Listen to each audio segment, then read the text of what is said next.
Most universities treat their courses like private property. MIT made a very different decision. More than 20 years ago, instead of locking its lectures, assignments, and teaching material behind tuition fees, the university started publishing them online for anyone to access. Not selected lessons, not promotional previews, entire courses.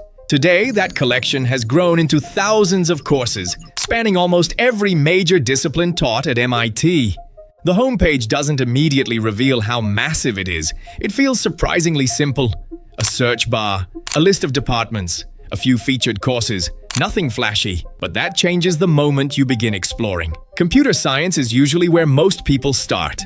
Artificial intelligence, machine learning, algorithms, computer graphics, operating systems, computer vision, programming languages, cybersecurity, databases, human-computer interaction, software construction. Each title leads somewhere completely different. Some courses focus almost entirely on theory. Others revolve around building software from the ground up. A course on artificial intelligence might spend weeks exploring search algorithms, reasoning systems, and machine learning. A programming course gradually grows from simple code into complete software projects. Another dives deep into computer systems, explaining how operating systems, processors, memory, and networks work together beneath the applications most people use every day. But computer science is only one building on this digital campus. A few clicks away, mathematics opens another world: calculus, linear algebra, probability, discrete mathematics, optimization, differential equations, numerical methods, graph theory. Some of these subjects appear throughout MIT's engineering courses, so it's common to move from one department into another without even realizing it. The connections are everywhere. Robotics pulls concepts from mathematics. Machine learning depends heavily on probability. Computer graphics borrows ideas from geometry. Physics overlaps with calculus almost immediately. Instead of feeling like isolated courses,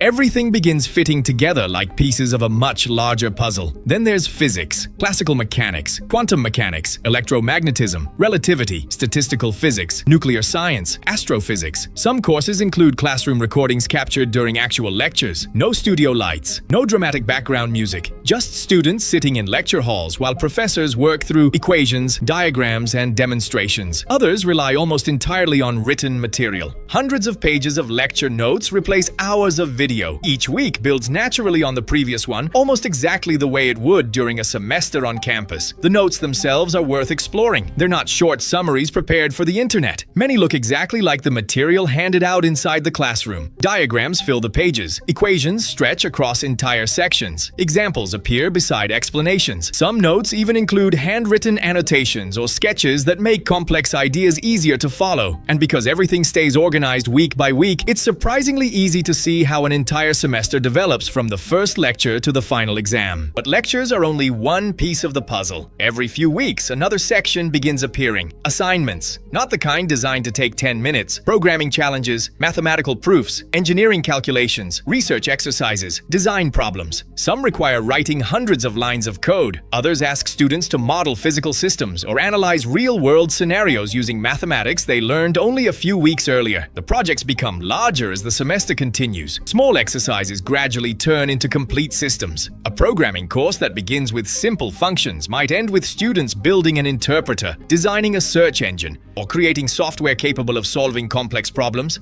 Engineering courses follow a similar pattern. Concepts introduced early in the semester quietly reappear inside larger design projects weeks later. Nothing feels isolated. Every assignment builds towards something bigger. Then another pattern starts becoming obvious. Research papers begin appearing throughout the course material. Reference books, scientific articles, programming documentation. Instead of keeping everything inside one website, many courses constantly point toward original sources, encouraging students to explore beyond the classroom. That makes the website feel less like a collection of online lessons and more like the starting point for much deeper research. The more departments you explore, the more surprising the catalog becomes. MIT isn't only engineering and computer science. Architecture opens courses on urban design, sustainable buildings, and digital fabrication. Economics moves through financial markets, public policy, and game theory. Philosophy explores ethics, logic, and the questions that have shaped human thinking for centuries. There are courses on music, linguistics, biology, chemistry, aerospace engineering, and dozens of other subjects that most people never associate with MIT. If you enjoyed this discovery, subscribe to Beyond Google for more hidden corners of the internet.